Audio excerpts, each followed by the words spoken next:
আপনি কি দ্বিতীয় সন্তান নেওয়ার চিন্তাভাবনা করছেন? দ্বিতীয় সন্তান নেওয়ার আগে যে ৩টি বিষয় আমলে নেওয়া জরুরি। সময় নিন।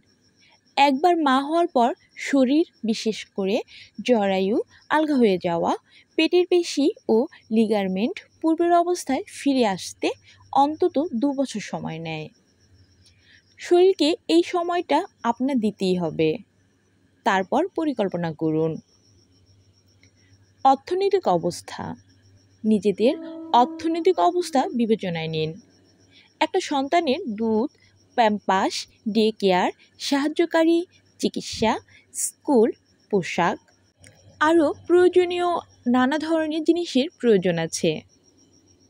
খরচের খাতের কেবল শুরু আছে, শেষ নেই, তাই ভালোভাবে বুঝে শুনে আগান। দাম্পত্য সম্পর্ক যদি তিক্ততায় ভরে থাকে, সেখানে দ্বিতীয় সন্তান তো দূরের কথা, প্রথম সন্তান নেবার সিদ্ধান্ত থেকেও বিরত থাকুন। সন্তান আপনাদের সময়, মনোযোগ, যত্ন, আদর, ভালোবাসা চায়। এটা পাওয়া তার পরম অধিকার। সেটা থেকে তাকে বঞ্চিত করা হবে ঘোরতর অন্যায়।